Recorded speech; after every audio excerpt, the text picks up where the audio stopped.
Hello बच्चों, let's read this question and the question says that the solution set of 3 into x raised to power log 4 base 3 plus 4 raised to power log x base 3 is equal to 64 is. Now let's see the options. Option A 9, option B 27, option C 81 and option D 16. तो आइए अब इस question को यहाँ पर हम solve कर लेते हैं। इस क्वेश्चन में हमसे कहा गया है कि हमें यहाँ पर बताना है कि सॉल्यूशन सेट जो है हमारे पास इस गिवन इक्वेशन का वो क्या होगा। तो यहाँ पर हम की कॉन्सेप्ट यूज करेंगे that log A raise to power B is equal to B log A.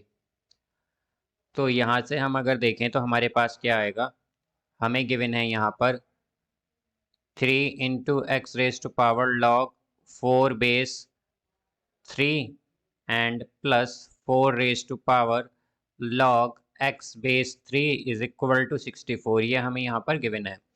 तो अब अगर हम यहाँ पर x raise to power x raise to power log 4 base 3 को हम यहाँ पर y के इक्वल पुट करें तो हमारे पास यहाँ से अगर हम देखें तो हमारे पास y जो है ये एक यहाँ पर जो हमारे पास ये टर्म होगी that 4 raise to power log x base 3 इसके भी इक्वल होगा y।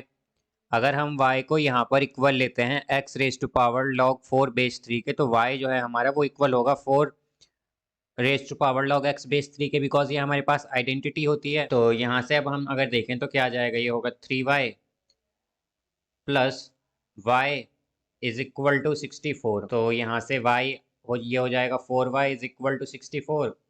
तो y आएगा हमारे पास 16। तो y 16 आया है यहाँ से। अब जैसा कि हमने y देखा तो y हमारे बेसिकली दो टर्म के इक्वल है यहाँ पर, एक तो x raise to power log 4 base 3 के और एक है y is equal to 4 raise to power log x base 3 के। तो यहाँ पर हम y को ले लेते हैं एक बार 4 raise to power log x base 3।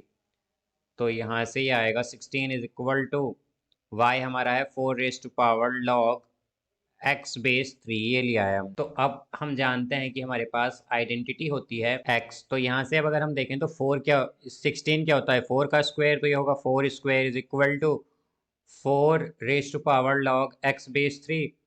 तो यहाँ पर हम अगर देखें तो यहाँ भी 4 है और यहाँ भी 4 है, तो यानी कि अगर बेस सेम है तो पावर कंपेयर हो जाएंगे। तो ये आएगा x is equal to log x base 3। और हम जानते हैं कि हमारे पास आइडेंटिटी होती है that log a base b is equal to log a by log b, ये आएगा यहाँ से।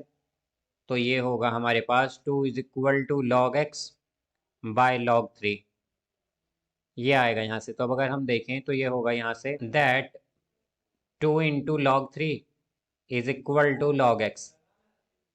अब हमारे पास एक और आइडेंटिटी होती है that a log b is equal to log b raise to power a। तो यहाँ से हमारे पास होगा log 3 का स्क्वायर, तो 3 का स्क्वायर क्या होता है 9 is equal to log x। तो हम क्या कह सकते हैं कि x क्या आएगा हमारा, x यहाँ से 9 आ जाएगा।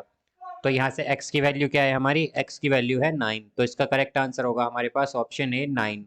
सो I hope you understood it well. Best of luck. Thank you.